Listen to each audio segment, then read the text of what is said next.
Hello and welcome to the new Lacrosse Talk podcast brought to you by England Lacrosse. Lacrosse Talk will be here to keep you up to date with all things lacrosse, bringing you new and exclusive content from international tournaments, England lacrosse events, interviews with players and coaches, and just shining a light on the people doing great things for the game. In this first episode, we're going to focus on the world of box lacrosse, following England's recent fourth place finish at the World Indoor Championships. We caught up with Andy Downing, England box assistant coach and a key figure in the growth of box in England, about his experiences at the Worlds, the position of box in England currently, and where he sees the future of the game following this summer's championships. Here comes Tyson Rowe. Shoots and he scores! Tyson Rowe stays red hot. Here's Smith with a shot and a goal. 2 goals in 50 seconds for England. Cross crease. Shot to goal. Marsh gets it to go. Power play for England. Can they get another? Bunyo tucks away and he comes in. Abrams. Rebound chance. Scores! Marsh with the hat trick. Clear with bad intentions.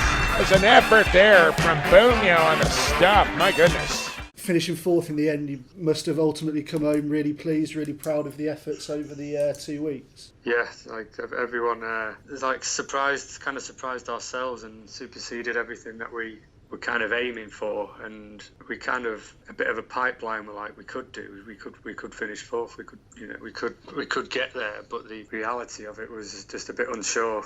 And when we beat the Israelis, that gave us so much confidence. When we tested the Israelis and lost in overtime, that just kind of like we're all looking at each other like, I think we can do this. You actually sort of realised your standard, because obviously before that point, you'd never been together as a full entire group, so ultimately you don't really know where you stand, because not getting that much regular. So when we played the Aussies in the warm-up week, like a bit of a intense training camp a few days beforehand, and they beat us, and we kind of were running up and down and a bit disorganised, and it's the first time the team had played together. So we kind of made a few alterations at the next practice, kind of simplified it. Everyone was kind of just a bit excited, a bit nervous. And then we played the Germans in the main arena, and the first half we just blew them away. Like, it was good it was all working, but we still weren't a 60-minute team, as it were. We couldn't do the full game, and the Germans came back. What was it like getting in that arena, like in that environment for them? Did it feel completely different to anything you've been training in before? Did it sort of ramp it up a little bit? Yeah, from going from tennis courts up in Disley to playing in proper venues in front of crowds as well, like it does make a difference. But it's just the lads all stepped up. It was just being in a professional environment, and I say the coaching staff and the team management kind of helped generate that in the changing room, and everyone just stepped up. Gone were the days of the cold winter's evenings up in Disley, or trekking down south to play in a small barn. It just kind of everything fell into place. It was good. Had you set the team set targets before you came in? Had you looked at it and thought, we might want to finish here, we can finish here, this is what we're aiming for? Yeah, so we kind of expectations before were kind of just to, if we just need to stay in the blue division. Like, that's kind of what but then the kind of flip side of it was, well, if we do get relegated, then it's going to take us on a different path back here by kind of concentrating more on like an absolute all English team, because we can compete at that level and be the best of the rest with what we've got. And so we kind of were like, well, we could go down that route, we could bring on the younger players in that system over the next 2 years, but with going back into the blue division, because I think it was the Finland game that kind of solidified that we would be in the blue division, and we absolutely battered them. So it was kind of like, we do belong here. So expectations had gone past what we thought we could do. You probably saw it during the championship, in the sort of the pool games, playing against Canada and the Iroquois and like the US. It's just a different level. Yeah, but ultimately that's how the players will improve the quickest, by being almost thrown into that sort of lion's den environment and having to step it up. The speed at what they play. All right, we kind of got battered. The speed at what those guys play, we had to learn quick. So the kind of in-game management and tweaks that the coaching staff were doing, by towards the end of the games, they were working. So then by the end of the round robin stage when we played Finland, we just absolutely walked away with it. You felt like you'd probably got to that different level than, you know, the teams that were playing in the lower group. So talking with like other, like the Canadian coaches and the US coaches, you can kind of sum up that the Canadians are a second faster, and a second in this game is huge. And then as you kind of come down, like the US are maybe half a second faster, and then the Israelis were the same pegging order as us. So it was kind of all boiled down to, in the important games, the crunch games, the kind of how many mistakes you were making. You can kind of limit and control your own game, then you're going to win, not worry about the opposition. Whereas you play Canada and the Iroquois, they're that much quicker, and it just shows. But then when we go down the pecking order, we were the upper hand. We were the 1 second faster teams. So those split decisions were just kind of a lot easier, because we were used to playing at a faster pace. And having played in the two before, moving, you know, the other side of things on the coaching side, did you sort of feel a difference? Did it feel a bit strange to you? Yeah, it's hard, like, because all the preparation that we've been doing back home, and say Walt Christensen, the head coach, has been coming over, and then he's kind of been leaving me to, like, right, you need to work on this, you need to work on these things, run these kind of drills, run these kind of sets. I want to see people work on this, so we're kind of feeding all this back to Walt. And it is just a different level. Going from a player thinking, oh, I'll just turn up and, you know, do my warm up and put my kit on. There's so much more detail that you have to go into as a coach, which I didn't anticipate at this level. And it's been an absolute eye opener. Yeah, it's been good though. But still, do you think that you feel things a bit more on the coaching side, sort of as a player? Maybe, you know, the nerves are there at the start, but once you play, you're in it and you just go with the flow. Whereas as a coach, you know, you're having to analyse every single moment all the time, reviewing and that sort of work. Yeah, the only time I'd like, because we were so well organised as the coaching staff, and again that's down to like having professional coaches, everything's kind of anticipated. So anything that happens game situation, you're kind of ready for it, and you can make the little tweaks that you discussed earlier, and everyone's in agreement. Like we've already discussed this, we've already agreed this is the route we're going to take. So when this does happen, or if it does happen, we can control what the next outcomes are going to be. So kind of all that planning, the players don't see it. They just they have to react to how we want them to play, and it's amazing to see the lads step up and actually do it. It was brilliant. Having someone like Walt there to direct you and sort of manage over things is his sort of experience like invaluable? Well, all the coaching staff, Dan and Jordan, they just know the game so well that nothing's new to them. So they kind of like, we'll do this. You know, it's kind of described as a chess game. They've always got a counter move. They're always thinking a few moves ahead, and they just know this. So we're all like the English guys are all kind of thinking immediately where they've already thought about it. They're steps ahead, and then they just filter it through into the system, dead calm, dead collective, and it really does work. It's such an advantage having good quality coaches. Looking back on some of the games as well, so sort of obviously mentioned earlier the game against Israel in the pool stages where, you know, got close probably after the game, felt a bit immediately deflated, but then like you said, you look back and you thought, okay, we know we're close to them here. Yeah, well, exactly, because that was our big test. That was the test in you know, when we're looking at the kind of what games we've got coming up, we kind of thought, you know what, if we play well, our goalie stands on his head, which he does every game, we'll be all right. And when they couldn't figure anything out. They didn't have the next move. They were just trying to do the same thing. They didn't change it didn't look like they were changing their approach to us. So we just carried on slowly, one goal at a time. Like, sounds quite cheesy, but it is that simple. You keep going at your own pace. Don't worry about them. Moving on to that sort of quarter-final stage, you know, things never looked chaotic, or, you know, it wasn't like a lottery. You sort of it always looked planned in tension. You knew what you were looking to do. Walt talks about momentum in games quite a bit, and like game management, and you kind of know what's going to happen. You know how it's going to pan out. Like we always talked about these Israeli games, it's going to be a 1-goal game all the way through. And it just depends who's up at the end of the 60 minutes. So if you can just keep going, you know, we'll just get the next goal, D can get a stop, it'll work out eventually. And we'll kind of start to gain momentum, and we have to take advantage of those moments. And it did. And again, they didn't change to kind of counteract us. So, you know, you just carry on. If it works, do it again. Saying in those last 5 minutes of the quarterfinal, you know, 1-up. Yeah.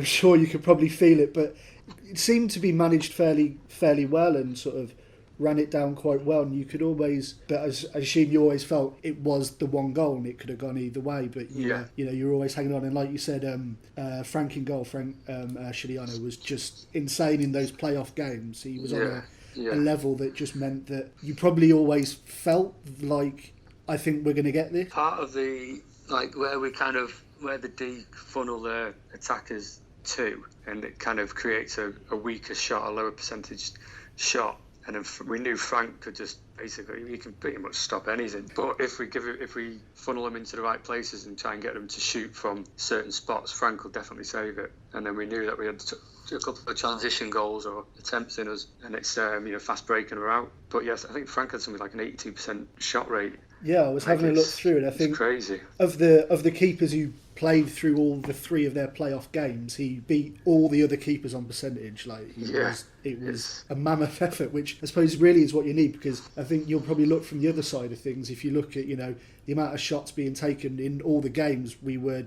I think the Finland, we were down on the number of shots taken. So you need that sort of D to be sort of working well and make them take the harder shot, like you said. So it's as well from the offensive kind of view, it's taking, but they might not be taking as many shots, which is it's hard against the kind of caliber we're up against. But it's taking a good quality shot, not just kind of just shooting for shooting's sake. It's trying to kind of work the best position. It's all about, as you can imagine, setting up the D so it's off ball and getting the attackers into the right place at the right time, so they've got a higher percentage shot. Whereas at the start, we kind of were just shooting for, just to get, I think it might have been nerves from the attackers, just to, as most attackers like, to get a couple of goals under the belt in field. You can't do that in box. Everything is, especially at this level, everything's got to be so calculated for the best outcome. Yeah, because everything's always live, and it's the same with most things. But if you're not all set up right,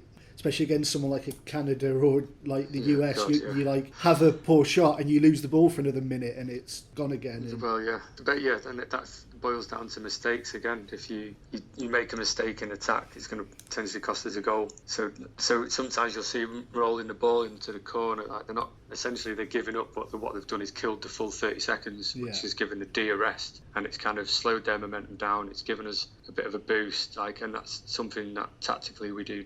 If we know that if it's not on in the first kind of 15 seconds of attacking, then you're kind of looking for, right, we might have to go for a little, it's like a second half of that attack play. And if that doesn't work again, then we kind of concede and make sure we get the guys off so we can get the defenders on as quick as possible. Because the better teams, they just kill you in transition. For a lot of the homegrown players in the squad, field is their first primary form of the game, so those sort of things about shot clocks and stuff don't really come into it. Do you think it's difficult for them at first to sort of get that mentality of moving from field to box? Well, it's kind of the kind of players that we were looking for, like had good lax IQ, that played lacrosse, for a while, so you can manipulate them to kind of thanks to Walt and as I say Dan and Jordan, in the short space of time that they learn quick. They make mistakes, but they're good enough to kind of understand and break it down. So that's the kind of players we want. We want good lax IQ. But then the kind of other side of it is, if you just want brute strength and like athletes to come and play, then you can teach them. As long as everyone comes with an open mind, you can kind of pass and catch. We can teach the rest. Obviously, after you'd got past Israel, you were through on to those sort of, ultimately you knew you had a shot at a medal, like whatever was going to come of it. Again, Canada semi-final, Canada's just Canada. You do your best, you try and perform to the level that you think you can perform, whether that's good enough or whether it's not. Yeah, well, it's always daunting, isn't it? Like going up against, I think they've won it every time. But how many opportunities do an English team get to go for a gold medal? This is in the semi-finals, obviously. And it's against Canada, and you kind of know the outcome. But I think the lads tried so hard, and that was a game plan. Was like, I think what have we got to lose? We can only try and go for a gold here. And in that moment in the change room, everyone kind of penny dropped a little bit. And it was like, but we could go for a gold. But then 10 seconds into the game, it all changes. But then in that semi-final, do we want to was after about 2 minutes we were like, right, we're up, let's end it, right, game done now. You're joking about calling play for Lightning. Yeah, you were like, right, here we go, it's not going to get better than this, so let's try and find a way to stop this. But no, it was but those sort of little moments just, show that whilst it may be for a few minutes, you can get on top, or you can perform against them. And I know it was nice, and everyone was kind of smiling and kind of nervously smiling at each other. Yeah, because what's going on. But then they just must have got a telling off, and tails were up. It's moments like that you kind of like, now that the dust has settled, like you kind of look back and you do think, all right, we might have had a couple of breakaways, but that's the game. Like, again, looking back to the US game, like we hit the pipe and we had our chances, as did they. But a few more goals, and we only needed 3 goals to take them into overtime. The chances were there, and it kept happening and happening and happening. Out of all the games, I say that was on the bench. That was the most nervous one. I was going to come on to that US, because you talk about a little bit of a wry smile that we were sort of up against Canada, but that USA game, by the second half, the sort of third, fourth period, that was a serious game. And well, that's it. It's momentum, isn't it, and confidence. Like, I know for the start of the game, the crowd wasn't quite full, and I think it's 4,500 seater, but the Canadian fans were coming in for the final game, so they were catching the back end of our game, and they were just on our side. And you get the crowd behind you, you get a couple of goals. Confidence in the players, it's such a huge help to kind of settle the guys, and they just started playing, and we didn't change anything tactically. They just played with confidence. It was amazing. I think that's the one thing I noted was the atmosphere that was building while all the fans were coming in for that final. It was that sort of momentum. You could just feel that, maybe everything was, everyone was against the US, or they just wanted to see, they just wanted to see something perform, but you could feel that it was all getting a little bit ratty from them, and it sort of built up to quite a nice sort of final few minutes, didn't it? Well, it's the classic underdog story, isn't it? Like, come down from 10-1, the Americans are on Canadian soil, like everything was in our favour, and say the chances started going in, whereas in the first half they weren't. So it's about being, again, it boils down to being a 60-minute team. You've got to contest everything and compete with your opposition for the entire game, especially at this level. Ultimately, it shows what you want to do, and it shows the level that you can get to. And I suppose looking forward now, it's what are you looking at now? How do you now build on what you've just done there? Because an equaling performance for the best we've ever done, and with the way that the tournament has grown in its size and its quality, it's becoming harder each year even to just maintain that level. So what are you looking to do now? Whilst we were out there, Elliot Pugh and myself we had a few meetings again with Jane and Mark from EL. They're very encouraging and want to help and start bringing venues.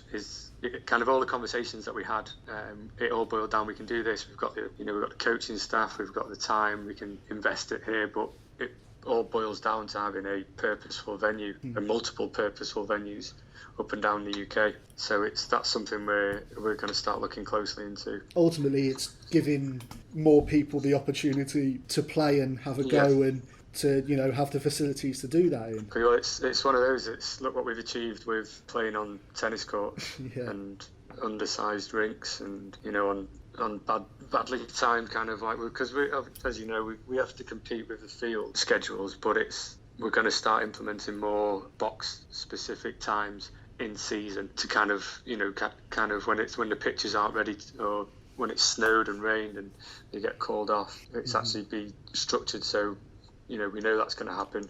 So why not have a box league running November, December, January kind of times? Right, I know you've put a lot of work over the last few years into Northern Box Lacrosse.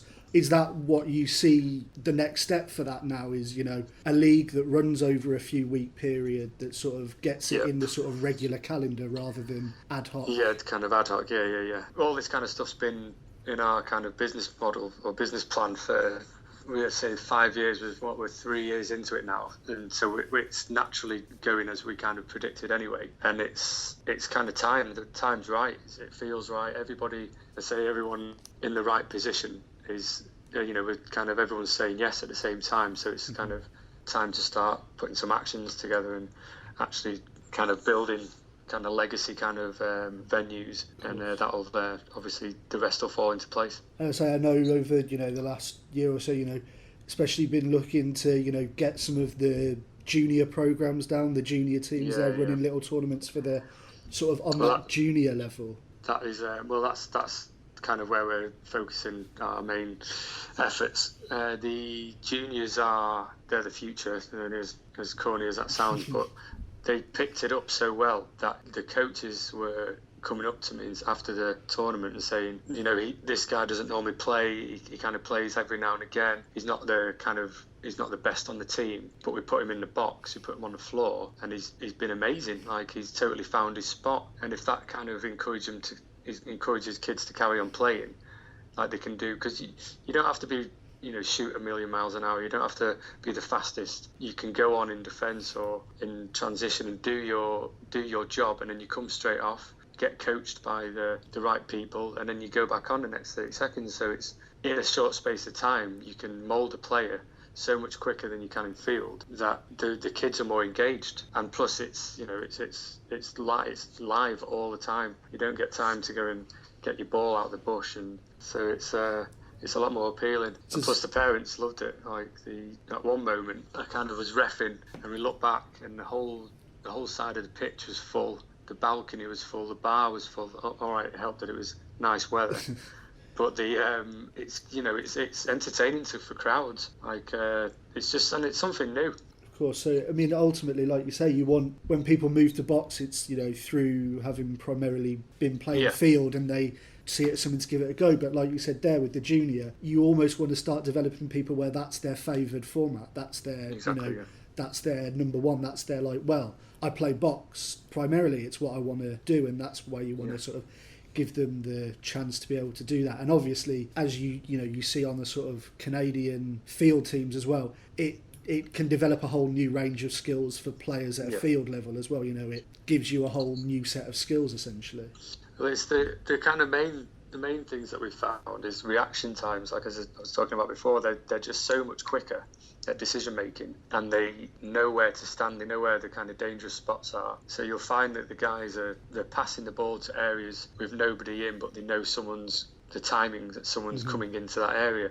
So it just helps. It just helps them so much more. And as I say, you sort of started up in the north, and we was trying to ultimately, like you said, get the spread through multiple locations. And I know there's been work done in the south as well with the Southern Box Lacrosse. They've got that sort of that own same sort of franchise sort of thing, and that's where you get this thing where you're able to not just go to one location. You want it to be available in, like you say, up and down the country. Yeah, exactly. And I think that's the positive thing, isn't it? Is to see it develop in places where you're not just playing within yourselves the whole time. You've got other options and other places, and ultimately giving other people the option and the chance. Well, I think what we're talking about with the Southern guys is because the junior program suffers down there.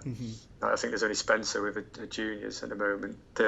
With the smaller numbers that is needed for box, and it's inside, and it's a lot quicker. Kind of you can play because the juniors, they play shorter games, and they don't have this is over in Canada, and they don't have set positions, so everyone does a position. So you go in, you go out what they call it, you go out the back door, you play D, then you'll move up into transition, then you'll play attack, and then you'll come off. So everyone kind of gets a feel, but they grow up in that system. So that's something we're going to look at doing down south.